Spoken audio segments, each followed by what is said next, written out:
When Benjamin Franklin exited the Constitutional Convention, he was asked by a woman, "Sir, what have you given us?" His immediate response was, "A republic, ma'am, if you can keep it." Yet most Americans today have been persuaded that our nation's governmental system is a democracy and not a republic. The difference between these two is essential in understanding Americanism and the American system.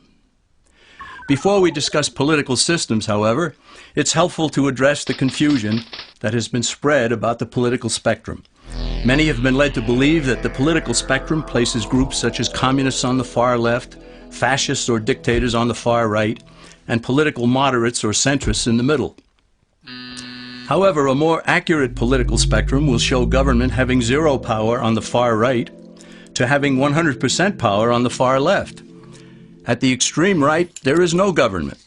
The extreme left features total government under such labels as communism, socialism, Nazism, fascism, princes, potentates, dictators, kings, any form of total government.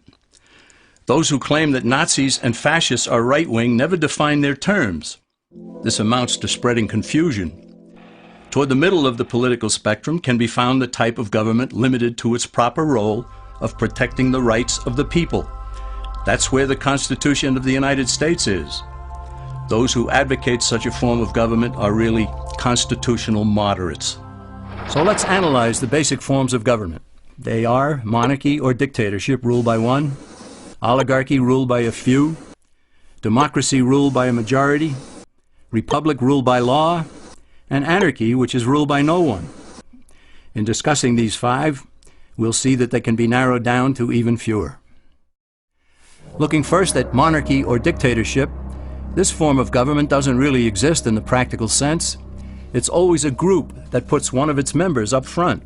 A king has his council of nobles or earls, and every dictator has his bureaucrats or commissars, the men behind the scenes. This isn't ruled by one, even though one person may be the visible leader. It's ruled by a group. So let's eliminate monarchy, dictatorship, because it never truly exists.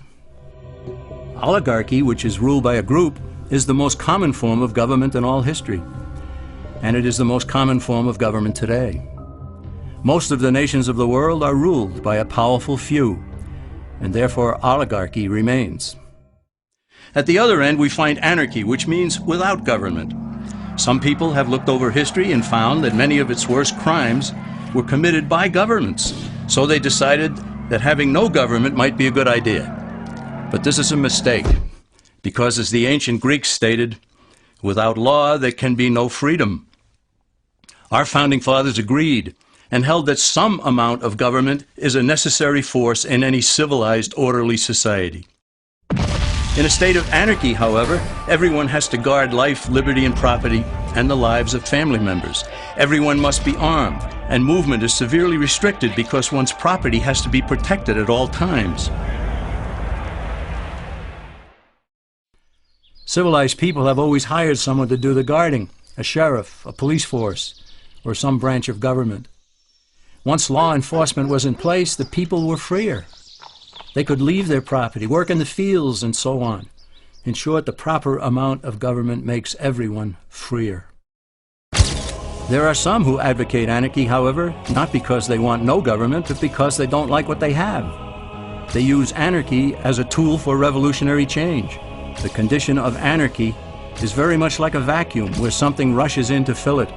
These calculating anarchists work to break down the existing government with rioting, killing, looting, and terrorism. Tragically, the people living in such chaos often go to those best able to put an end to it and beg them to take over and restore order. And who is best able to put an end to the chaos?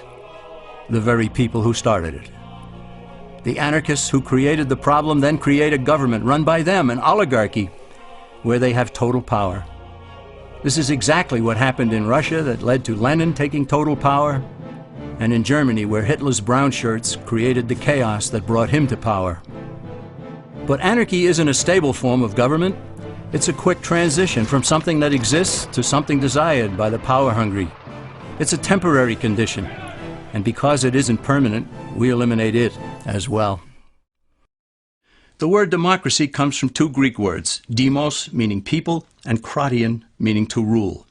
Democracy, therefore, means the rule of the people, majority rule. This, of course, sounds good, but suppose the majority decides to take away one's home, or business, or children. Obviously, there has to be a limit. The flaw in democracy is that the majority isn't restrained. If more than half the people can be persuaded to want something in a democracy, they rule. What about republic? Well, that comes from the Latin, res meaning thing, and publica meaning public. It means the public thing, the law. A true republic is one where the government is limited by law, leaving the people alone. America's founders had a clean slate to write on. They could have set up an oligarchy. In fact, there were some who wanted George Washington to be their king. But the Founding Fathers knew history, and they chose to give us the rule of law in a republic, not the rule of a majority in a democracy. Why? Let's demonstrate the difference in the setting of the Old West. Consider a lynch mob in a democracy. 35 horseback riders chase one lone gunman. They catch him, and they vote 35-1 to hang him. Democracy has triumphed, and there's one less gunman to contend with. Now consider the same scenario in a republic. The 35 horseback riders catch the gunman and vote 35-1 to hang him. But the sheriff arrives, and he says, "You can't kill him. He's got his right to a fair trial." So they take the gunman back to town. A jury of his peers is selected, and they hear the evidence and the defense, and they decide if he shall hang. Does the jury even decide by majority rule? No, it has to be unanimous, or he goes free. The rights of the gunman aren't subject to majority rule, but to the law. This is the essence of a republic.